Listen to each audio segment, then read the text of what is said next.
तो वहीं अब बात करते हैं, क्योंकि सवाल दिल्ली का है। जी हां, अब दिल्ली शिक्षा निदेशालय ने एकेडमिक सेशन 2026-27 के लिए आर्थिक रूप से कमजोर वर्ग, वंचित समूह और विशेष आवश्यकता वाले बच्चों की कैटेगरी का पहला कंप्यूटरीकृत ड्रॉ जारी कर दिया है।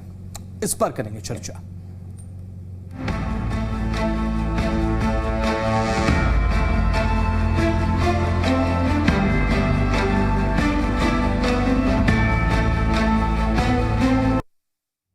तो जैसा कि हमने आपको बताया, इकोनॉमिकली वीकर सेक्शन पूरा हक क्या इन्हें मिल पाएगा, ये एक सवाल है।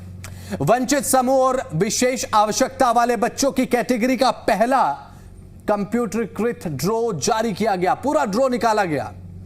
जो बच्चे सेलेक्ट किए गए हैं उनके एडमिशन में क्या क्या प्रक्रिया होगी, क्या न्याय मिलेगा और क्या एक समान व्यवहार मिलेगा। दिल्ली के निजी स्कूलों में एंट्री लेवल कक्षाओं में दाखिले का इंतजार कर रहे हजारों अभिभावक इस दिन का इंतजार कर रहे हैं कि अब लकी ड्रॉ के बाद स्कूलों में आगे की प्रक्रिया पूरी होगी। लेकिन सवाल यह है कि क्या ईडब्ल्यूएस वाले बच्चों को निजी स्कूल में पूरा हक ससम्मान मिलेगा। इस पर मैं चर्चा करूं, लेकिन उससे पहले एक रिपोर्ट दिखाता हूं आपको। इस रिपोर्ट के बाद अहम सवालों के साथ चर्चा की शुरुआत करूंगा, लेकिन उससे पहले ये रिपोर्ट जरा देखिए। दिल्ली के निजी स्कूलों में आर्थिक रूप से कमजोर वर्ग, वंचित समूह और विशेष आवश्यकता वाले बच्चों के लिए एडमिशन की प्रक्रिया सबसे महत्वपूर्ण पड़ाव पर पहुंच गई है। दिल्ली सरकार की ओर से जारी निर्देशों के अनुसार 2026-27 शैक्षणिक सेशन के लिए ईडब्ल्यूएस, डीजी और सीडब्ल्यूएसएन कैटेगरी के तहत एडमिशन के लिए पहला कंप्यूटरीकृत लॉटरी ड्रॉ आयोजित किया गया। दिल्ली सरकार ने शैक्षणिक सत्र 2026-27 के लिए निजी स्कूलों में लकी ड्रा निकाला। ईडब्ल्यूएस, डीजी और सीडब्ल्यूएसएन श्रेणियों के तहत लकी ड्रॉ निकाला गया। नर्सरी, केजी और कक्षा 1 में प्रवेश के लिए कंप्यूटरकृत लकी ड्रॉ आयोजित किया गया। दिल्ली के शिक्षा मंत्री आशीष सूद पूरी प्रक्रिया के दौरान मौजूद रहे। 1 लाख से ज्यादा एप्लीकेशंस आई थी। 50,000 से ज्यादा बच्चों को सीट अलॉट हो गई है। चयनित उम्मीदवारों को उनके मोबाइल नंबर पर एसएमएस के जरिए सूचित किया जाएगा। चयनित उम्मीदवारों के दस्तावेजों की जांच 9 अप्रैल से 22 अप्रैल के बीच की जाएगी। आवंटित स्कूलों में प्रवेश प्रक्रिया 9 अप्रैल से 22 मई 2026 तक चलेगी। edudel.nic.in पर ईडब्ल्यूएस, डीजी एडमिशंस लिंक के माध्यम से परिणाम देख सकते हैं। इस बार ईडब्ल्यूएस डीजी कोड के लिए वार्षिक आय सीमा 2.5 लाख से बढ़ाकर 5 लाख रुपए की गई है। ड्रॉ में पारदर्शिता के लिए अभिभावकों और मीडिया की मौजूदगी में प्रक्रिया पूरी की गई। दस्तावेज सत्यापन में कमी पाए जाने पर डेफिशिएंसी मेमो जारी किया। 1,39,000 एप्लीकेशंस में 50,000 से ज़्यादा बच्चों को मिलेगा। एनआईसी अप्रूव्ड सॉफ्टवेयर पहली बार, और उसमें भी एनआईसी अप्रूव्ड होने के साथ साथ आधार इनक्रिप्टेड डाटा में इस प्रकार से हमने ये ड्रॉ किया है। पेरेंट्स ने खुद ड्रॉ निकाला है और मुझे लगता है कि हमारे स्कीम्स ज़्यादा पारदर्शी तरीके से जनता के बीच में जा पाएगी। स्कूल्स का अलॉटमेंट उन्हें हो गया है। हमने पिछले साल से प्रक्रिया बदली थी। हम जोन में ही डॉक्यूमेंट चेक करने के बाद उनको स्कूलों में भेजते हैं ताकि बिना परेशानी के लोगों को मिले। 3 दिन के अंदर ये प्रक्रिया शुरू हो जाएगी। निजी स्कूलों में लकी ड्रॉ तो निकाले जा चुके हैं, अब स्कूलों में एडमिशन की प्रक्रिया शुरू होगी। लेकिन क्या दिल्ली में अभिभावकों के लिए फिर एडमिशन चुनौती बन जाएगा? क्या फिर से चलेगी निजी स्कूलों की मनमानी? क्या अभिभावकों की बढ़ेगी परेशानी? क्या ईडब्ल्यूएस वाले बच्चों को पूरा हक मिल पाएगा? ये बड़ा सवाल है। ब्यूरो रिपोर्ट, जी मीडिया। तो चलिए अब अहम सवाल आपके सामने रखता हूं कि अहम सवाल क्या है। सवाल नंबर 1, क्या फिर से निजी स्कूलों की मनमानी चलने वाली है? सवाल नंबर 1 यही है, क्या फिर से चलेगी निजी स्कूलों की मनमानी? सवाल नंबर 2, क्या सरकार निजी स्कूलों की मनमानी पर रोक लगाएगी? और सवाल नंबर 3, जो सभी अभिभावकों के मन में, ईडब्ल्यूएस वाले बच्चों को पूरा हक मिल पाएगा? ये 3 सवाल जिनके इर्द गिर्द हमारी ये आज की चर्चा रहने वाली है। पूरा हक क्या ईडब्ल्यूएस इकोनॉमिकली वीकर सेक्शन को के बच्चों को क्या पूरा हक मिल पाएगा? ये एक बड़ा सवाल है, क्योंकि सवाल दिल्ली का, क्या फिर से निजी स्कूलों की मनमानी चलेगी? क्योंकि निजी स्कूलों की मनमानी बहुत ज़्यादा होती है, अब ये सभी जानते हैं। जब दिल्ली में एडमिशन का समय आता है, दिल्ली में स्कूलों में जब नए बच्चों की भर्तियां होती हैं, एडमिशन्स होते हैं, तो अभिभावकों के मन में यही होता है, जो इकोनॉमिकली वीकर सेक्शन होता है, अभिभावकों के मन में यही होता है कि हमारे बच्चों को एडमिशन मिलेगा और एडमिशन मिलने के बाद क्या निजी स्कूलों की मनमानी का शिकार तो इकोनॉमिकली वीकर सेक्शन नहीं हो जाएगा? क्योंकि कई मनमानियां ऐसी होती हैं निजी स्कूलों की जो देखने को मिलती हैं, जो कि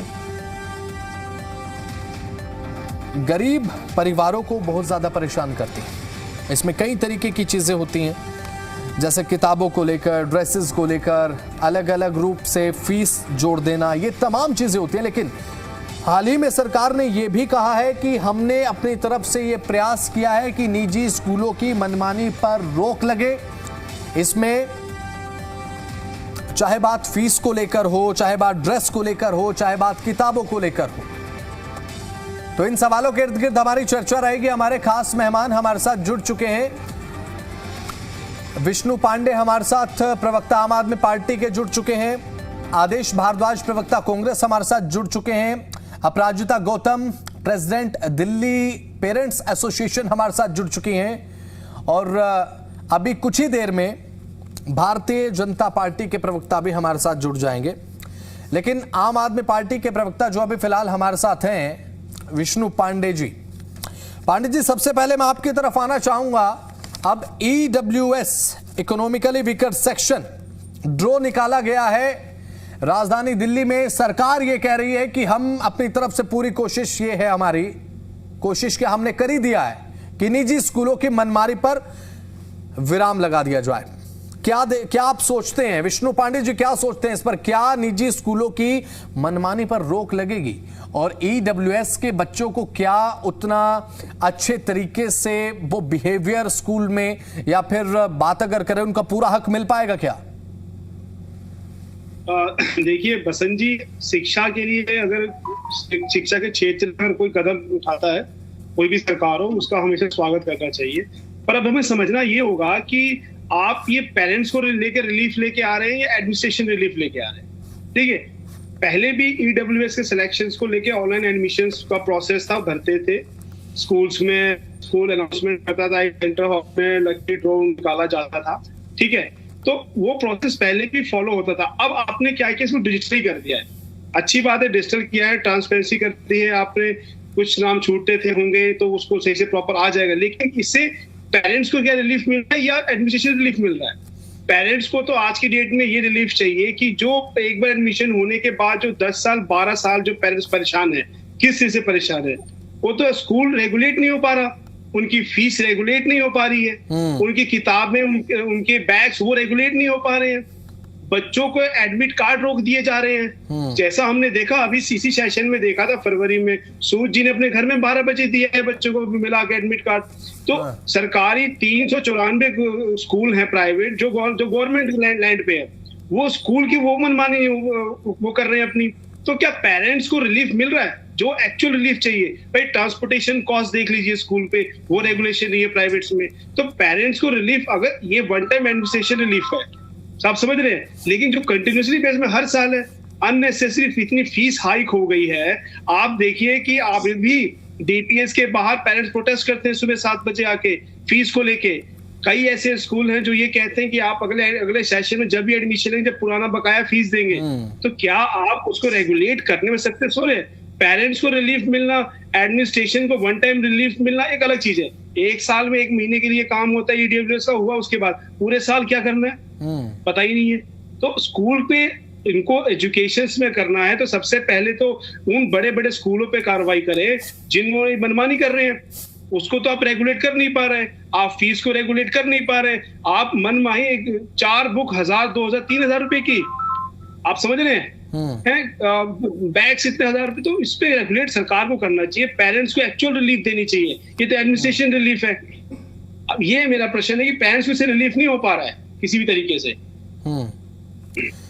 आपके पास मैं लौटूंगा। अभी फिलहाल कांग्रेस प्रवक्ता हमारे साथ लगातार बने हुए हैं, पैनल में नजर भी आ रहे हैं। फिलहाल आदेश भारद्वाज जी, अब EWS economical weaker section class के जो बच्चे हैं जिनके लिए ड्रॉ निकला है, अब इसमें वो बच्चे हैं जिनके पेरेंट्स की जो आय है वो 5 लाख से ज्यादा नहीं है। सरकार कह रही है कि हमने ये जो आंकड़ा है वो बढ़ा दिया है, अब इस आय सीमा को हमने बढ़ा दिया है। तो हमारा ये प्रयास है कि हम एक बहुत बड़े ह्यूज स्केल पर, बड़े स्केल पर बच्चों को स्कूलों के साथ जोड़ें, उन बच्चों को जो इकोनॉमिकली वीक हैं। इस बात पर आप क्या सोचते हैं और क्या एक पूरा हक मिल पाएगा इकोनॉमिकल वीकर सेक्शन क्लास के बच्चों को?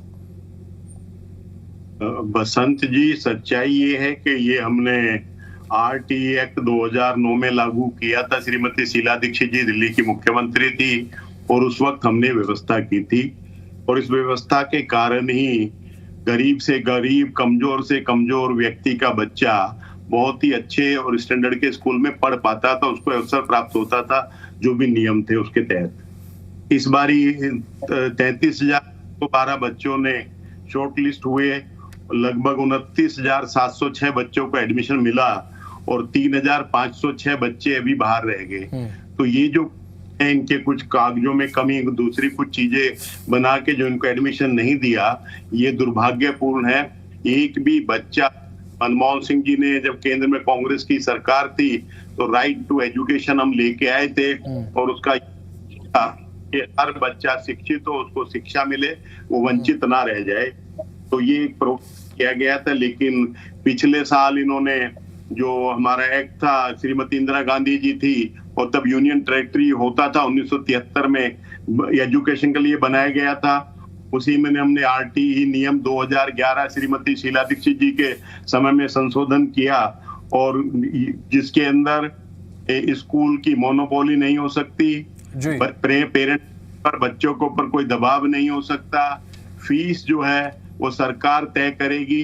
ये तमाम नियम और प्रोविजन उसके अंदर रखे गए थे, लेकिन इस सरकार ने पिछले साल ही 20% से 80% तक स्कूलों की फीस बढ़ाई गई, जिसका बहुत सारी जगहों पे पेरेंट्स ने विरोध किया, और पहली बार ही देखा गया कि स्कूलों में माफी हुई। तो ये दुर्भाग्यपूर्ण है। कहीं ना कहीं सरकार स्कूल माफियाओं के दबाव में काम कर रही थी या उनको मदद चाह रही थी, जिसके लिए उनको जो अभिभावक थे, पेरेंट्स थे। ओके। नीरज तिवारी, प्रवक्ता भारतीय जनता पार्टी के, हमारे साथ अब पैनल में जुड़ चुके हैं। नीरज तिवारी जी, बहुत बहुत स्वागत है आपका। और इकोनॉमिकल वीकर सेक्शन के लिए ड्रॉ निकला है, लेकिन सवाल ये कि क्या पूरा हक मिल पाएगा? देखिए, सबसे पहले तो धन्यवाद देना चाहिए दिल्ली सरकार को कि इतनी पारदर्शिता से, और हमारे शिक्षा मंत्री माननीय आशीष जी को कि खुद खड़े होके उन्होंने इस कार्य को पूर्ण कराया, और सेम डेट पे 90% बच्चों को स्कूल भी लोकेट हो गया, जो अभी तक होता नहीं था। पिछले 11 सालों में या 27 सालों में सेम डेट पर इतनी सारी प्रक्रिया पूरा करके और होता नहीं था। ये एक फॉर्मेलिटी थी दिल्ली के लिए, जिसमें EWS के बच्चों के सीट को भी खाया जाता था, और लोग खाते थे। तो खाएंगे कौन भाई? जो सरकार के लोग होंगे वही खाएंगे। माफिया कौन बनेंगे? जिनको सरकार संरक्षण देगी। अभी स्कूल फीस बढ़ोतरी की बात हो रही थी, शायद पहली बार 27 साल में शिक्षा विभाग ने ये प्रावधान किया है कि कोई भी प्राइवेट स्कूल अगर फीस बढ़ाएगा तो उसमें पेरेंट्स की मंजूरी होगी, और पेरेंट्स मीटिंग में बैठेंगे उनके फीस कमेटी में। इसके पहले कभी नहीं था। इसके खिलाफ ये लोग हाई कोर्ट गए, प्राइवेट स्कूल वाले। तो हम उनको सीधा कर रहे हैं, हम इस व्यवस्था को सुधार रहे हैं। तो देखिए, विपक्ष का काम है आरोप लगाना, प्रत्यारोप लगाना, लेकिन जो सच्चाई है वो दिल्ली की जनता देख रही है कि हम कितना 1 साल में कितना प्रयास किए हैं, और हमने जो कमिटमेंट किया उसमें किस तेजी के साथ आगे बढ़ रहे हैं। तो नहीं, ऐसा नहीं है कि जो आप शिक्षा को लेकर ये बात कर रहे थे कि फीस बढ़ोतरी के खिलाफ हम ये कानून लेकर आए, लेकिन उसमें तो फ्लोज जो देखने को मिला, जो विपक्ष ने आरोप लगाया कि भाई पेरेंट्स की मंजूरी होगी कि भाई फीस बढ़ाई जाए या फीस नहीं बढ़ाई जाए। फीस नहीं बढ़ाए जाने को लेकर मंजूरी होनी चाहिए पेरेंट्स की, फीस बढ़ाने को लेकर नहीं। वो तो स्कूल का डिसीजन है। हाँ, देखिए, बताइए। देखिए, आप उसको कैसे कह सकते हैं हम कितना भी अच्छा काम करेंगे तो इसको ये नहीं है फीस नहीं फीस बढ़ाने को लेके ये कितना ट्विस्ट बात है, शायद उस पूरे अध्यादेश को इन लोगों ने पढ़ा नहीं है। फीस बढ़ाने को लेके या फीस घटाने को लेके आप हमको ये बताइए कि पिछले 27 सालों में कितने स्कूलों के फीस घटे हैं। ठीक है, जो वित्तीय व्यवस्था होता है कुछ बढ़ता है, लेकिन एक लिमिटेशन होनी चाहिए, पारदर्शिता होनी चाहिए, उसको हमने लागू किया है। अगर प्राइवेट स्कूल हमसे खुश होता तो वो लोग हाई कोर्ट सुप्रीम कोर्ट क्यों जाते हैं, और उनके वकील बड़े बड़े जो फीस जिनका कितना है आप भी जानते हैं, उनके प्राइवेट स्कूलों के जो पिटीशन धारी थे वो मुकुल रस्तोगी जी थे, उनका कितना फीस है वो आपसे छुपा नहीं होगा। तो सरकार अगर उनके फेवर में डिसीजन करती तो क्यों जाते, तो ये तो समझने की बात है। अब ये कह रहे हैं कि नहीं पेरेंट्स सिर्फ इसलिए बैठेंगे कि फीस घटाया जाए, ये कहाँ तिवारी जी बीच में रोक रहा हूँ, माफी चाहूंगा, लेकिन देखिए तिवारी जी आप भी अच्छे तरीके से जानते हैं जब राजधानी दिल्ली में एडमिशन शुरू होते हैं तो उस दौरान माँ बाप की टेंशन बहुत ज्यादा बढ़ जाती है। अब टेंशन इसलिए बढ़ जाती है क्योंकि देखिए पैसा तो लगता है और इसके अलावा कई चीजें ऐसी होती हैं कि उसमें पैसा नाजायज भी लगता है। अब इसमें क्योंकि अभी कुछ ही दिनों पहले 3 से 4 दिन पहले हमारी टीम ने एक सर्वे किया, उसमें पाया गया कि जो स्कूल ड्रेसेस हैं, जो एक ड्रेस एक छोटा बच्चा जब स्कूल में जाता है, एक पहली कक्षा का विद्यार्थी, उसमें आप उसकी टाई की बात कर लें, शर्ट की बात कर लें, पैंट की बात कर लें, उसके मौजे की बात कर लें, तो कुल मिलाकर 500 से 600 रुपए में बनता है। लेकिन जब आप प्राइवेट स्कूल में एडमिशन लेते हैं उसके बाद जब ये ड्रेस जब आप तक पहुंचती है तो यू हैव टू पे 3000 रुपीज फॉर द ड्रेस। ये क्या है ये, मतलब इसे लेकर आपकी सरकार क्या काम कर रही है, बताइए। बहुत अच्छा सवाल आपने किया। ये तो आपका ये मानना है कि हमने 1 साल में इस सारे व्यवस्था को हम ही ने किया है? नहीं, मैं ये नहीं कह रहा हूँ, मैं कह रहा हूँ इसे सुधारने के लिए आपकी सरकार क्या कर रही है। सर मैं तो ये पूछ रहा हूँ आपसे। उसी प्रक्रिया में हम लोग काम कर रहे हैं। जैसा मैंने पहले बताया कि एक बोल रहे हैं विपक्ष कि नहीं पेरेंट्स केवल घटाने जाएंगे, ऐसा नहीं होता है। जो प्रैक्टिकल चीज होती है उसको स्वीकार करना चाहिए, सच्चाई को स्वीकार करना चाहिए। आरोप लगाने के लिए तो जब प्रभु श्री राम को लोग नहीं छोड़े तो हमारी सरकार या हमारे लीडर्स क्या है या पार्टी क्या है। इसलिए 2 तरह के चरित्र के लोग होते हैं, एक मक्खी और एक मधुमक्खी। तो हमेशा मक्खी गंध पे ही बैठेगी, चाहे आप उसके सामने कितना भी बड़ा फूल और सुगंधित फूल रख दीजिए, तो अपना अपना चरित्र है। इसीलिए मैं कह रहा हूं कि आपने सही कहा ये चीज कि आखिर वो ड्रेसेस इतना में क्यों मिल रहा है। तो ये तो 27 साल का जो किया हुआ पाप है उसको हम लोग सुधारने का प्रयास किए हैं, जिसमें थोड़ी सफलता मिली है, आने वाले समय में पूर्ण सफलता मिलेगी। इसके लिए दिल्ली की जनता धन्यवाद देगी। मैं गारंटी के साथ आपको कह रहा हूं कि चाहे वो शिक्षा व्यवस्था हो या कोई भी व्यवस्था हो, स्वास्थ्य व्यवस्था हो, जिस तरह से स्थिति चरमरा गई आपके पास मैं लौटूंगा, चरमराने नहीं दें। ठीक है, आपके पास मैं लौटूंगा। अपराजिता गौतम जी हमारे साथ जुड़ी हुई हैं, प्रेसिडेंट है दिल्ली पेरेंट्स एसोसिएशन की। मैडम आप अच्छे तरीके से समझती हैं किसी पेरेंट की आखिर क्या क्या जिम्मेदारियां होती हैं जब बच्चा स्कूल में एडमिशन लेता है, चाहे बात उसके एडमिशन को लेकर हो, और जब स्कूल में एडमिशन कराया जाता है उसमें तमाम चीज़ें, उसकी किताबें भी, बच्चे की किताबें भी पेरेंट्स को अवेलेबल करानी है, उसमें ड्रेसेस की बात है, ट्रांसपोर्टेशन को लेकर हर एक चीज़ जो है वो पेरेंट्स को करनी होती है। लेकिन प्राइवेट स्कूलों में देखने को चलिए ठीक है आप फीस नहीं बढ़ा रहे हैं, एकेडमिक फीस की मैं बात कर रहा हूँ, एकेडमिक फीस आप नहीं बढ़ा रहे हैं, लेकिन उसके साथ साथ पैरेलल चार्जेस आप इतना इनहेंस कर रहे हैं। अब इकोनॉमिकली वीकर सेक्शन को प्राइवेट स्कूल में चलिए ठीक है सरकार ड्रॉ निकाल रही है, लेकिन उसके बाद जो एडिशनल चार्जेस हैं वो किस तरीके से इकोनॉमिकल वीकर सेक्शन उठा पाएगा?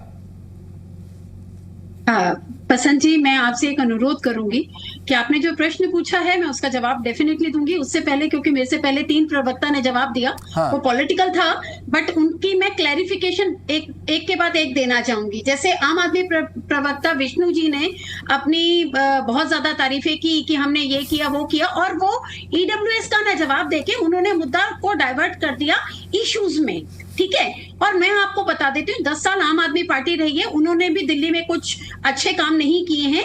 फीस जो है लगातार बढ़ी है, चाहे वो किसी भी हो, चाहे प्राइवेट में स्कूल फीस के अतिरिक्त बुक्स को लेकर भी हम लोग हर साल आवाज उठाते रहे हैं। नटशल में कहने का मतलब है 10 साल आम आदमी पार्टी की सरकार रही, अल्टीमेटली पेरेंट्स को क्या मिला? 0। हर साल फीस बढ़ी है। फिर आए हमारे कांग्रेस के प्रवक्ता जिन्होंने बोला कि हमारी सरकार ने ये किया वो किया, उन्होंने भी माला जपी। और आपको मैं बता देती हूँ, कांग्रेस के टाइम पर भी बहुत ज्यादा शोषण हुआ है पेरेंट्स का।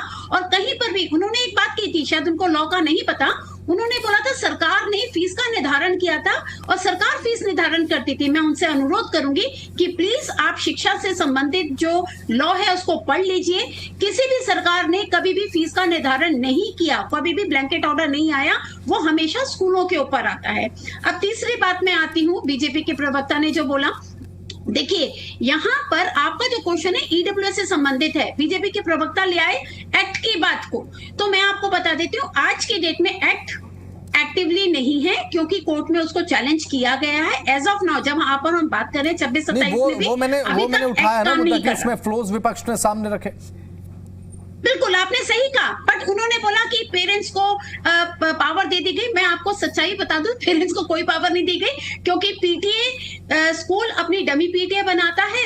इसी तरीके से जो स्कूल लेवल कमेटी बनी है वो कब बन गई पेरेंट्स को पता ही नहीं है। तो नट शेल में घूम फिर के पेरेंट्स वही नीलबट्टा सन्नाटा आ गया। अब आपके ईडब्ल्यूएस के प्रश्न का मैं जवाब देती हूँ। ईडब्ल्यूएस के पेरेंट्स को क्या मिलता है? देखिए ईडब्ल्यूएस के पेरेंट्स को मिलती है केवल और केवल फोटोशॉप।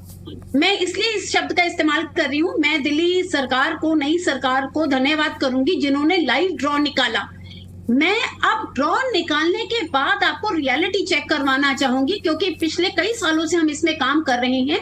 ड्रॉ निकालने के बाद ग्राउंड रियलिटी ये आएगी, पेरेंट्स जब बच्चों के एडमिशन के लिए स्कूल्स में जाएंगे, अगर वो बड़ा स्कूल है, यकीन मानिए वो पेरेंट्स के कपड़े और उनके हाव भाव को देख के समझ जाते हैं ज्यादातर बच्चों को एडमिशन नहीं मिलेगा। आप खुद आंकड़े उठा के देख लीजिए, 22-23 का आंकड़ा, क्योंकि हमने लास्ट ईयर मेल किया था दिल्ली गवर्नमेंट को। तो आप यकीन मानिए कि सितंबर आते आते भी 1/3 सीटें खाली थी। और ये आंकड़ा ऐसा नहीं है कि लास्ट ईयर बीजेपी आई है तो था, ये पिछले सालों से चलता आ रहा है।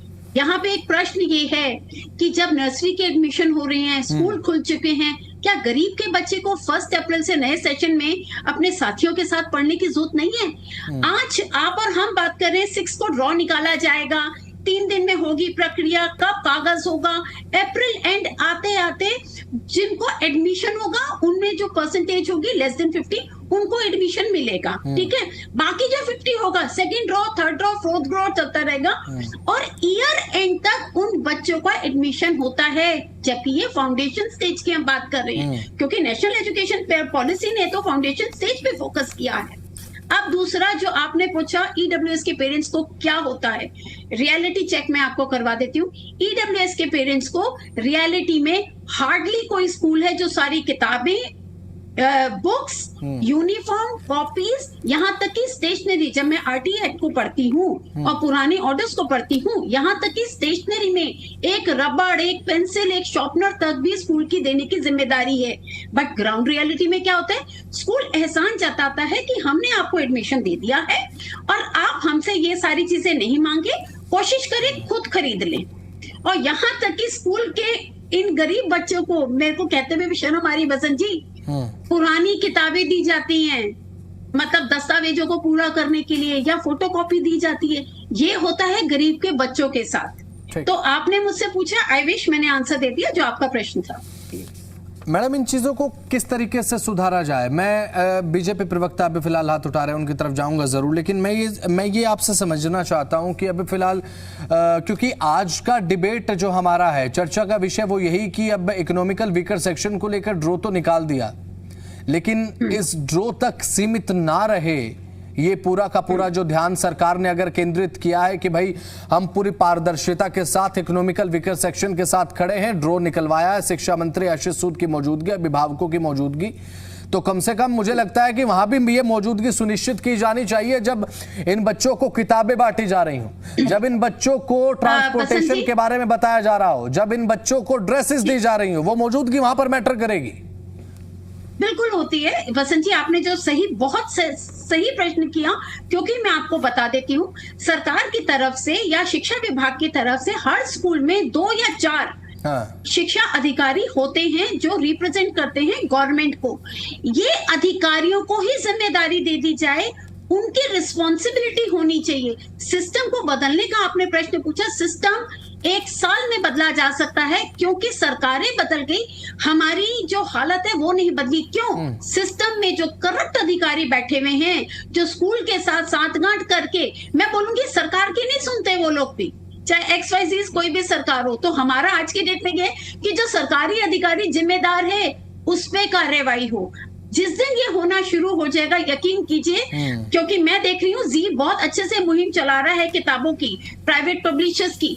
अगर सरकारी अधिकारी जो DD नॉमिनी जिसको बोलते हैं और DD लैंड पर है तो AB नॉमिनी बोलते हैं, 2 और 2 4 लोग होते हैं, या तो 2 या 4, कम से कम 2 तो होते हैं। अगर जिस दिन सरकारी अधिकारियों को रिस्पॉन्सिबल बना दिया जाएगा, प्लस PSB ब्रांच जिसमें प्राइवेट स्कूल ब्रांच, स्पेशली क्योंकि हम प्राइवेट स्कूल्स की बात कर रहे हैं, जहां पे प्राइवेट स्कूल ब्रांच पे नकेल कसी जाएगी, उसी दिन हमारा जो शिक्षा का जो तंत्र है, व्यवस्था बनी हुई है, उसमें डेफिनेटली सुधार होगा। चलिए ठीक है, भारतीय जनता पार्टी के प्रवक्ता की तरफ मैं जा रहा हूं, कुछ कह रहे हैं, फिलहाल एक प्रतिक्रिया ले लेता हूं, उसके बाद आम आदमी पार्टी के प्रवक्ता की तरफ जाऊंगा। जी देखिए, अभी मैडम बोल रही थी कि एक्ट की तरफ हम गए और फिलहाल वो कोर्ट में गया हुआ है। तो ये तो हमारी सरकार की जीत है ना कि प्राइवेट स्कूल पहली बार कोर्ट जा रहा है कि सरकार का डिसीजन हमारे पक्ष में नहीं है। तो और कोर्ट में जाने का मैं उनको बता दूं कि कोर्ट जाने का हर किसी के पास ये अधिकार है कि किसी भी निर्णय के खिलाफ कोर्ट जा सकता है, इसमें सरकार की कोई भूमिका नहीं होती है। हाँ, कोर्ट जो निर्णय करेगा उस पर डिपेंड करता है, लेकिन हमने जो काम किया वो बिल्कुल पारदर्शिता से किया। दूसरी बात मैं आपको बता देना चाहता हूँ, जिस तरह से आज ड्रॉ निकाला गया है, आप देखिएगा, आप ठीक 1 महीना बाद, अभी बोल रही थी मैडम कि हो सकता है उसमें सच्चाई हो कि सीट खाली हो जाए या बच्चे नहीं एडमिशन ले, उस चीज को फुलफिल नहीं करते हो। मैं उसमें बहुत ज्यादा नहीं पढ़ना चाहता हूं, लेकिन मैं एक चीज आपको दावे के साथ कहता हूं कि ये भारतीय जनता पार्टी की सरकार है और पिछले 27 साल का भी रिकॉर्ड निकाल लीजिएगा और इस साल का भी रिकॉर्ड निकालिएगा। अगर इसमें आपको अंतर नहीं महसूस हुआ तो आप हमसे बताइएगा कि हमारी सरकार ने उसको इम्प्लीमेंट कराने में कहां चूक किया है। चलिए ठीक है। अब मैं एक सवाल आपसे पूछना चाहता हूं सर कि अभी शिक्षा मंत्री आशीष सूद मौजूद रहे, अभिभावकों की मौजूदगी में ड्रॉ तो निकला, लेकिन क्या ये मौजूदगी हम जब भी देखेंगे जब इकोनॉमिकल वीकर सेक्शन को जब किताबें थमाई जाएंगी, वही किताबें जो कि नॉर्मल क्लास को दी जाती हैं, या फिर ड्रेसेस या फिर ट्रांसपोर्टेशन के खर्चे की बात करूं, क्योंकि पैरेलली चार्जेस इतने जोड़ दिए जाते हैं, प्राइवेट स्कूलों का खर्चा आपको अच्छे से पता है क्या होता है। देखिए, 100% उस चीज को आप समझिए कि उसको इम्प्लीमेंट किया जाएगा, और जब हम आज खड़े हैं तो कल भी खड़े रहेंगे। और हमारी पार्टी की आइडियोलॉजी को आप पढ़िए, हम सत्ता के लिए नहीं आते हैं। अगर सत्ता हमारी प्राथमिकता होती तो 27 साल दूर रह के भी हम राजनीति नहीं करते रहते, अभी तक खत्म हो गए रहते। लेकिन हमारी प्राथमिकता है इस दिल्ली को विकसित दिल्ली बनाना, स्वस्थ दिल्ली बनाना, शिक्षित दिल्ली बनाना, और दिल्ली को दिल्ली की तरह बनाना, न कि सिंगापुर बनाने का सपना दिखा के दिल्ली वालों को बेवकूफ बनाना। इसलिए आप जरूर उसका सर्वे कीजिए। और मैं कहता हूं कि जो भी आया है, हो सकता है मैं सारे लोगों को ये चुनौतीपूर्ण बात आपको सामने आपके चैनल के माध्यम से दिल्ली के लोगों तक पहुंचाता हूं कि अगर हमारी सरकार के कार्यशैली में और 27 साल के कार्यशैली में अंतर नहीं होगा तो फिर जनता हमें क्यों लाएगी। हमने तो बोला है कि दिल्ली की शिक्षा, स्वास्थ्य व्यवस्था और दिल्ली की जो भी संस्कृति है उसको हम अपने कार्यकाल में ही पूर्ण करने का कोशिश करेंगे, जो हमने अपनी मैनिफेस्टो में दिया है। और हमारा ट्रैक रिपोर्ट रहा है, जहां भी भारतीय जनता पार्टी की सरकार है पूरे भारतवर्ष में, आप देख लीजिए कि जो हम बोलते हैं उसको करते हैं। हम सत्ता के लिए ऐसा नहीं कि उस काम को भूल जाएंगे और आगे आने वाले समय में जनता हमें वोट देगी कि नहीं देगी फिर उसको बरगलाएंगे, ऐसा हमारी कोई मंशा नहीं होती है। इसलिए मैं आपको बता रहा हूं कि आज लकी ड्रॉ निकला है, वो भी आपने देख लिया।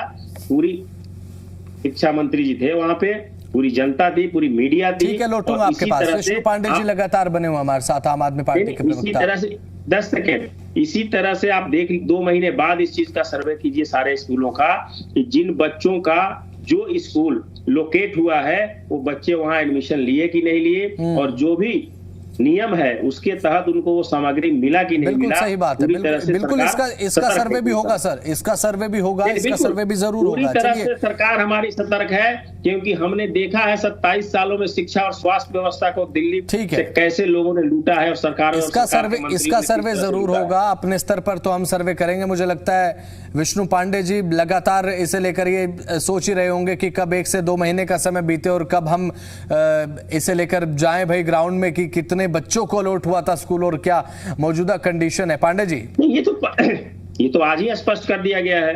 आपके पास भी लिस्ट होगा। ठीक है, लौटूंगा मैं आपके पास। विष्णु पांडे जी से मेरा सवाल है। विष्णु पांडे जी, अभी फिलहाल जिस तरीके से इकोनॉमिकल वीकर सेक्शन के लिए ड्रॉ निकला है, क्या लगता है आपको, क्या इतनी ये जो पारदर्शिता देखने को मिली है, सरकार कह रही है कि हमने पारदर्शिता के साथ ड्रॉ निकाला, इसमें कोई भी ना नुक्कड़ नहीं, कोई भी लब्बो लबाब नहीं, केवल पारदर्शिता को फॉलो किया जा रहा है, और क्या ये पारदर्शिता वहां तक भी पहुंचेगी जब इकोनॉमिकल वीकर सेक्शन का बच्चा क्लास के अंदर एंटर होगा और वो ये पाएगा कि उनकी जो ड्रेसेस है, उनकी जो किताबें हैं, उनका ट्रांसपोर्टेशन का खर्चा है, उसमें कितना लाभ सरकार दिलवा रही है? देखिए बसंत जी, ये प्रश्न बहुत अच्छा है। ये अपराजिता जी ने बहुत अच्छे से समझाया कि पेरेंट्स की असली जो परेशानियां होती हैं वो क्या थी। इसके मुझे उम्मीद थी कि नीरज जी बहुत अच्छे से बताएंगे। जो आप मुझसे प्रश्न पूछ रहे हैं कि ईडब्ल्यूएस के एडमिशन के बाद जो फर्दर प्रोसेस होगा। जी बीच में रोक रहा हूं, माफी चाहूंगा। इसी बीच एक बड़ी खबर सामने आ रही है दिल्ली से। रेखा कैबिनेट की एक अहम बैठक है कल, और कल दोपहर 3 बजे रेखा कैबिनेट की अहम बैठक होने जा रही है। कल कई अहम प्रस्ताव पर मुहर लगेगी और कल दोपहर 3 बजे दिल्ली सचिवालय में बैठक, दिल्ली कैबिनेट की काफी महत्वपूर्ण ये बैठक रहने वाली है। तो ये बड़ी खबर आपको बता रहे हैं हम, जहां पर रेखा कैबिनेट की कल एक अहम बैठक दिल्ली सचिवालय में रहने वाली है, और इस बैठक से कई अहम मुहर लग सकती है प्रस्तावों पर। कल कई अहम प्रस्ताव जिन पर मुहर लगती हुई नजर आएगी। कल दोपहर 3 बजे दिल्ली सचिवालय में ये बैठक होने जा रही है, तो ये बड़ी जानकारी आपको हम बता रहे हैं। कल दोपहर 3 बजे ये बैठक है, रेखा कैबिनेट की एक अहम बैठक है कल, और कल दोपहर 3 बजे रेखा कैबिनेट की ये बैठक देखने को मिलेगी। तो चलिए इसी के साथ चर्चा पर वापस लौट रहे हैं। विष्णु पांडे जी बात रख रहे हैं, आम आदमी पार्टी के प्रवक्ता। बताइए विष्णु जी। देखिए, मैं वही कह रहा था कि किस तरीके से पेरेंट्स की जो असली समस्या रही ईडब्ल्यूएस में लेके, वो अपराजिता जी ने बहुत अच्छे से समझाया। हमें उम्मीद थी कि नीरज जी बहुत अच्छे से उस बात को जवाब देंगे, पर वो पूरी बात को घुमा के कहीं और ले गए। ये बात बिल्कुल ठीक है कि ईडब्ल्यूएस के प्रोसेस को आप ट्रांसपेरेंट कर रहे हैं, पर आगे फर्दर क्या, आखिर बुक्स को लेके क्या है, कपड़ों को लेके क्या है, भेदभाव को लेके क्या है, ऐसा ना हो, उस चीज को लेके भी सरकार काम वो करे, उसको लेके उसको भी लेके आए। पर कहीं ना कहीं अगर हम पेरेंट्स की बात कर रहे हैं, फीस हाइक की बात कर रहे हैं, तो वो भी कहीं ना कहीं एजुकेशन रिलेटेड ही है। अगर स्कूल की मनमानी में बात करें तो वो भी एक रिलेटेड ही है इसको लेके। और रही बात, देखिए भारतीय जनता पार्टी का मकसद एजुकेशन को लेकर खास काम करना नहीं है। ये मैं आपको इसलिए कह पा रहा हूँ, इनका बजट हमेशा कम रहा है। इस साल इनका बजट 18.64 था और हमारा 21 से 22% था। एजुकेशन को लेके ये हमेशा इतने कम सीरियस होंगे कि पिछले 2 बजट में दोनों बजट इनका लेस देन 20% है। और ऐसा क्यों है, ये तो नीरज जी अभी खुद जवाब देंगे क्यों इनका बजट कम है। ठीक है, और दूसरी बात देखिए, तो चाहे गवर्नेंस हो, उसको लेके तो डिसाइड करना ही पड़ेगा। इनका एक अभी मेजर ये था, चाहे देखिए ईडब्ल्यूएस में एक जो वो स्कूल्स होते हैं जिनमें आपने फैसिलिटी प्राइवेट में दे दिए, जो बच्चे नहीं पढ़ पा, जो पेरेंट्स है जो पढ़ाना चाहते हैं, जो अफोर्ड अच्छे फीस नहीं कर पा रहे। एक ये भी कि ईडब्ल्यूएस में जो फीसिस होती हैं, जो गवर्नमेंट वो टाइम पे थे उनको, भाई अभी 2800 रुपए पर हेड एक बच्चा को स्कूल देता है, जो गवर्नमेंट होती है पर हेड हर स्कूल को देती है, राइट। उसको ईडब्ल्यूएस में तो इसमें काफी खामियां होंगी, जो सरकार अभी आने वाले, जैसे आपने बताया कि 2 महीने में चीजें और क्लियर होके आ पाएंगी। जो अपराजित ने बताया कि कितनी सारी कमियां होती है ईडब्ल्यूएस के अंदर ना। उम्मीद करते हैं कि चाहे मेजरली जो पेरेंट्स देखिए परेशान, वो फीस को लेके ही है, फर्दर चीजों को लेके है। ईडब्ल्यूएस से एक 1 टाइम का प्रोसेस, उसको 2-3 में आप सब फिक्स कर भी लेंगे, पर पूरे 12 साल का क्या है, जो बच्चा पूरे 12 साल पढ़ेगा, उसका प्रश्न मुझे पूछना नहीं है जी से। बस ठीक है, आपके पास मैं लौटूंगा। और आदेश भारद्वाज जी लगातार हमारे साथ कांग्रेस प्रवक्ता बने हुए हैं। जिस तरीके से आदेश जी अभी फिलहाल आपने सभी पैनलिस्ट को सुना है, और जिस तरीके से इकोनॉमिकल वीकर सेक्शन को लाभ देने की बातें सरकार लगातार कर रही है कि हमने ये ट्रांसपेरेंसी के साथ ये ड्रॉ निकाला है, इस पर आपकी प्रतिक्रिया मैं चाहूंगा। बसंत जी, सबसे पहले तो नीरज जी बारी बारी पिछले 27 साल का बात करते हैं, तो मैं बड़े जिम्मेवारी के साथ उनको कहना चाहता हूं और आपके सवाल का भी जवाब दूंगा 1998 में 8,03,340 बच्चे पढ़ते थे दिल्ली के स्कूलों में, और 2013 तक ये संख्या हमने 15,67,749 लेके गए, ऑलमोस्ट डबल किया जो है। ये शिक्षा में सुधार था, लोगों को इंकरेज करते थे, लोग स्कूल की तरफ आते थे और अपने बच्चों को पढ़ाते थे। और 12 स्कूल तक हम लेके आए जो है उस टाइम पे जो है 2013 तक। मिड डे मील 0 था 1998 में, और जब 2013 में हमारी सरकार गई तो 9,09,000 बच्चों को मिड डे मील देते थे। हम अच्छी शिक्षा भी देते थे, लेकिन ये भी आशा करते थे कि उन बच्चों का स्वास्थ्य भी अच्छा रहे, हेल्दी बच्चे रहे, हेल्दी डाइट उनको मिले। तो 9,90,000 बच्चों को मिड डे मील भी देते थे।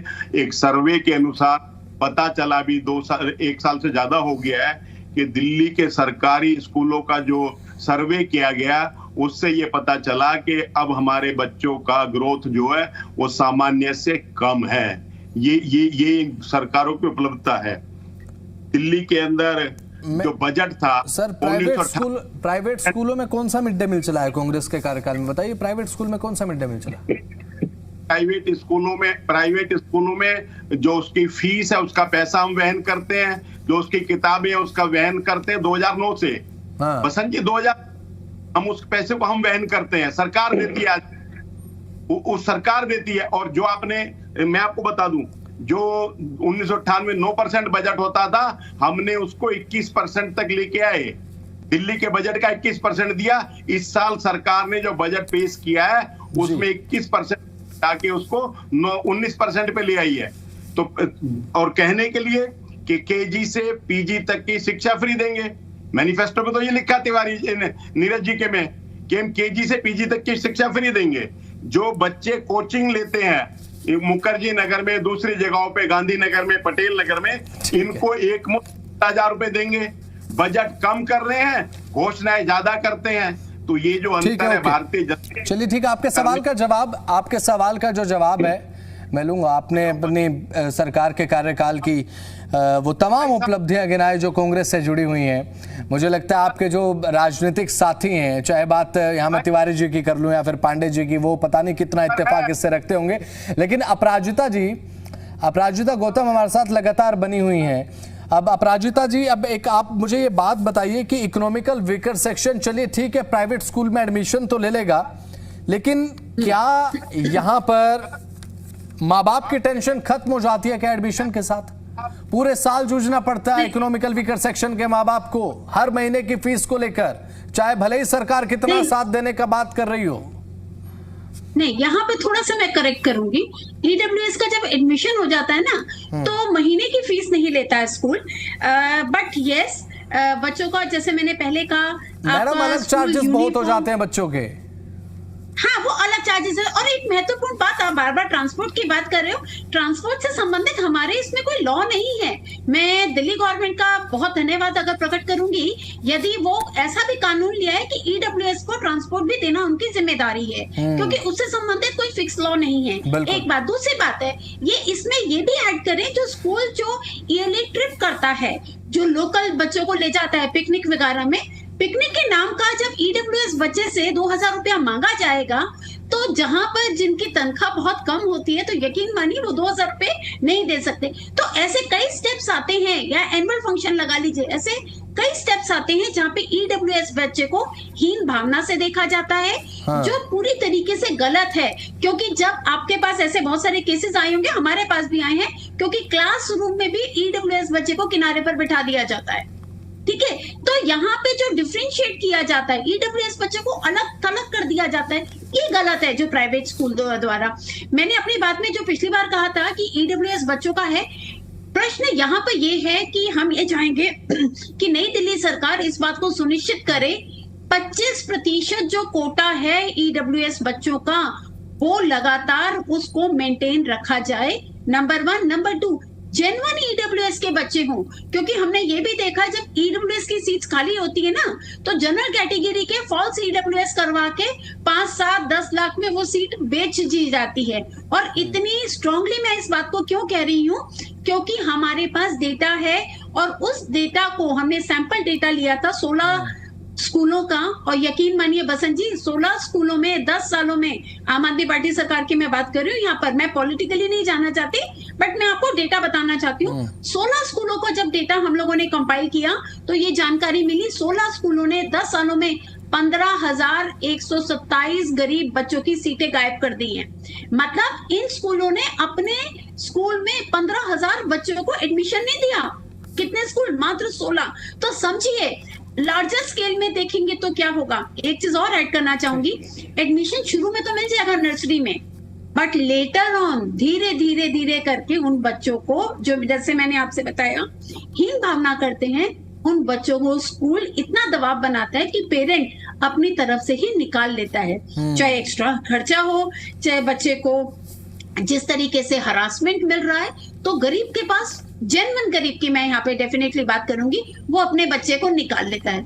क्योंकि मैं इसके कह रही हूँ, मैं फिर डेटा की बात करूंगी, अगर पिछले 10 सालों का डेटा उठाया जाए तो एक्चुअली ईडब्ल्यूएस सीटें मात्र एवरेज 12 से 13% सीटें भरी हुई हैं। सालों का, मैं 10 सालों का डेटा की बात करूं, उसका एवरेज मैं आपको बता रही हूँ। तो आप सोचिए कितने बड़े पैमाने में घोटाला हो रहा है। मैं फिर कहूंगी, मैं पॉलिटिकली नहीं जा रही हूँ, बट जब हम डेटा को बात करेंगे, और हमें दुख होता है ऐसे प्लेटफॉर्म में आकर, नेशनल टीवी में आकर डेटा को गलत बैठा के, जब सारे के सारे पार्टी वाले के आकर अपनी तारीफ, कांग्रेस ने भी बोला हमने ऐसा किया, हमने वैसा किया, तो कांग्रेस बताए ना, जब जस्टिस अनिल देव कमेटी बैठी थी, क्यों बैठी थी? क्योंकि पेरेंट्स ने प्रोटेस्ट किया था फी हाइक के पीछे। अब जस्टिस अनिल देव कमेटी का करोड़ों का पैसा जो आज तक पेरेंट्स का वापस आना है, आज भी वापस नहीं आया। मोटा मोटी 2000 करोड़ है, ये घोटाला मैं कहूंगी। 2000 करोड़ आज भी कोर्ट के हिसाब से आना है पेरेंट्स का। दिल्ली के पेरेंट्स वो गड़प कर गए, पिछले 10 सालों में वो पैसा वापस नहीं आया। तो मेरा मानना है पॉलिटिकल पार्टीज ऐसे सेंसिटिव मुद्दों में प्लीज पॉलिटिकली नहीं सोचे, ये समझे कि गरीब का बच्चा है, कम से कम और कुछ नहीं, उन बच्चों को हक उनको मिले।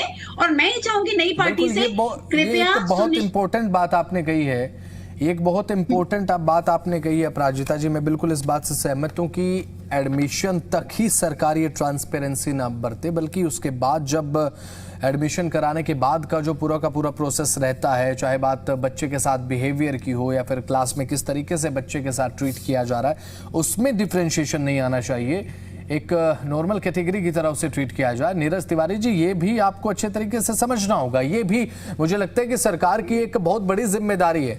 केवल एक ड्रॉ निकाल देना मुझे नहीं लगता कि कोई उपलब्धि है, जब तक इसे लेकर इन डिटेल आप नहीं जाते हैं। देखिए, आपने जो कहा कि ये समझना होगा, अगर हम नहीं समझते तो इस ट्रांसपेरेंसी के साथ हमने लकी ड्रॉ नहीं निकालता। हमने पूरा रिसर्च कर लिया है कि पिछले 27 सालों में किस तरह से हमारे जो बच्चे हैं या उनके पेरेंट्स के पैसे या किस तरह से शिक्षा को खत्म करने की कोशिश की गई है। उसके लिए आपको बहुत बहुत बधाई कि आपने पूरा रिसर्च कर लिया है। नहीं, पूरा रिसर्च का ये पहला उदाहरण है, और मैं आपको पूरी जिम्मेवारी से ये कह रहा हूँ कि 2 महीने बाद, और जो मैडम बैठी हैं उनको भी कुछ अपनी भी आप जिम्मेवारी निभाइए, और 2 महीने बाद आप उसको फिर उस चीज को RTI लगाइए हर स्कूल में कि कितने हुए और कितने सीट खाली हैं, और फिर आप हमारे सरकार पर देखिएगा कि हमने क्या किया और 27 साल में क्या हुआ था दिल्ली में शिक्षा व्यवस्था में। आपके सामने आएगा, आपके सामने आएगा। हम लोगों ने ब्लूप्रिंट तैयार कर लिया है, चाहे कोई भी डिपार्टमेंट हो। और एक सवाल में आपको जो आ रहा है बार बार, मैं उसका जवाब दे देता हूँ। अभी हमारे कांग्रेस के प्रवक्ता और पांडे जी भी बोल रहे थे कि हमने बजट कम कर दिया, हमने बजट कम कर दिया 1%। तो मैं आपको बताता हूं मैंने क्यों कम कर दिया। इसके पीछे भी लॉजिक है। ये लोग बजट बनाते थे भ्रष्टाचार करने के लिए, उसमें लूट मचाने के लिए, लेकिन हमारी मंशा वैसी नहीं है। तो जो काम अगर ये 20 करोड़ में या 100 करोड़ में करते थे, अगर हम दिल्ली की जनता की पैसा बचा के उस काम को 80 करोड़ में कर देंगे, हमारे मंत्री या हमारे अफसर को भ्रष्टाचार करके लूट के नहीं ले जाना है, तो उसमें क्या दिक्कत है इन लोगों को। इसलिए हमने बजट इसलिए किया कि बिना भ्रष्टाचार किए वो काम 2% 4% कम में किया जाता है, और आप लोगों के सरकार में बजट बढ़ा के भ्रष्टाचार किया जाता था, जिसका उदाहरण है ये आपके शिक्षा मंत्री भी जेल में थे, आपके स्वास्थ्य मंत्री भी जेल में थे। अब इसमें ये मत कह दीजिएगा कि भारतीय जनता पार्टी ने भेज दिया। क्योंकि भारतीय जनता पार्टी किसी को जेल नहीं भेजती है। यहाँ देश में कानून है, एजेंसियां हैं, पुलिस व्यवस्था है, न्यायालय व्यवस्था है। न्यायालय भेजती है, बेल भी वही न्यायालय देती है, जेल भी भेजती है और FIR पुलिस करती है। और ये पुलिस व्यवस्था भारतीय जनता पार्टी ने नहीं बनाई है। पार्टी की आप आम आदमी पार्टी की फिलहाल प्रतिक्रिया ले रहा हूँ, ठीक है। पांडे जी बताइए जरा कि बजट जो कम हुआ वो क्यों हुआ, उसका लॉजिक। इच्छा शक्ति सर, इच्छा शक्ति नहीं है। आप सोचिए, सच्चाई ये है, अगर इनकी इच्छा शक्ति इतनी होती तो DPS पे कार्रवाई कर चुके होते, APG पे कार्रवाई कर चुके होते। पेरेंट्स आज भी प्रोटेस्ट कर रहे हैं स्कूलों में, स्कूल के बाहर, उस पर कार्रवाई कर चुके होते। सिर्फ खाना पूर्ति थोड़ी कह रहे हैं, झूठ थोड़ी बोल रहा हूँ मैं। अगर इनकी इच्छा शक्ति होती तो क्या मंत्री जी कितनी साठगांठ देखी, रात के 12 बजे एडमिट कार्ड दिया पेरेंट्स को बुला के। वो बच्चा कितना ट्रॉमा में होगा उस टाइम पे, उसका बोर्ड का एग्जाम था। इच्छा शक्ति कमी है। और जिनकी बात कर रहे हैं सर, अब नीरज जी बता दूं आपको, कोर्ट से एक्विट कर दिया गया है। ये आप लोगों की साजिश ही थी वो, ठीक है, आप साबित नहीं कर पाए हो। और तीसरी बात ये, और अगर आप कह रहे हो कि करप्शन है, आपके बजट में बहुत चोरी थी, भाई साहब एजेंसियां तो आप ही की थी, एनफोर्समेंट एजेंसियां। आपने एक केस साबित कर दीजिए आप। भाई 12 साल से आप ही के पास तो थी एजेंसी, अभी भी आप ही के पास है, तब भी आप नहीं कर पाए तो आप ही फेल हुए हो, सीधी सी बात है। तो देखिए, स्कूल को लेके ये शुरू से ही नहीं है और इनको वाकई में पेरेंट्स की चिंता नहीं है। अगर पेरेंट्स की चिंता होती तो मैडम ने जो अभी यहाँ पे जो EWS को बताया, वो पहले से, ये दूसरा साल इनका दूसरा टर्म चल रहा है, उसको रेगुलेट करते, चाहे फीस को रेगुलेट करते, चाहे अननेसेसरी एक्टिविटी में जो पैसा उसको रेगुलेट करते। अपराजिता जी ने तो ये भी कहा कि भाई आम आदमी पार्टी के टाइम पे कौन सी राहत मिल गई थी पेरेंट्स को। नहीं, देखिए हमने पूरी कोशिश करी। हमने कई स्कूलों को, रोहिणी की DPS को FIR पे नोटिस, उसी में APG स्कूल को हमने उस पर वो हाईकोर्ट चला गया था स्कूल, उसका रिकॉग्निशन कैंसिल करने के लिए दे दिया था। देखिए, स्कूलों को हमने कंट्रोल के बाउंड किया। ऐसा नहीं हुआ, आपने देखा हुआ पिछले साल क्या हुआ, जो फीस 8 से 16 सीधा डबल फीस बढ़ी है, डबल फीस बढ़ी है। प्रायोरिटी द मेन इश्यू तो पेरेंट्स को रिलीफ मिलना चाहिए ना। हमारे दौर में काफी हद तक स्कूलों को ऐसा नहीं हुआ कि जो फीस 8 सीधा 16,000 हो गई, जो 16 से वो सीधे 20,000 में फीस हो गई है। इतना सडन चेंजेस नहीं हुआ है। और इतना तो कभी हद तक ही नहीं हुआ कि एक स्कूल ये बोल दे कि पहले आप फीस दीजिए फिर हमको एडमिट कार्ड देंगे। आज तक ये ऐसा नहीं हुआ कि DPS का बार बाउंसर खड़े हो गए और उस पर कार्रवाई ना हो। पेरेंट्स, बच्चों को स्कूल के अंदर कस्टडी कर दी गई है। किडनैप वाला सिचुएशन हो चुका है द्वारका दिल्ली में, और वो द्वारका जो स्कूल है वो गवर्नमेंट लैंड पे, तब ये हालत है। आपके सवाल का जवाब मैं लूंगा भारतीय जनता पार्टी से, आपके सवाल का मैं जवाब जरूर लूंगा। हमारे साथ आदेश भारद्वाज जी लगातार बने हुए हैं और बहुत देर से कुछ कहने की फिलहाल सोच रहे हैं। फिलहाल प्रतिक्रिया चाहूंगा मैं आदेश भारद्वाज जी अभी फिलहाल, क्योंकि अपराजिता जी को भी सुना आपने, दोनों राजनीतिक साथियों को भी आपने सुना। मैं सिर्फ यही कहना चाहता हूँ बच्चन जी कि आदरणीय प्रधानमंत्री जी की डिग्री के लिए RTI लगाई गई थी, डिग्री कॉलेजों से मिलती हैं।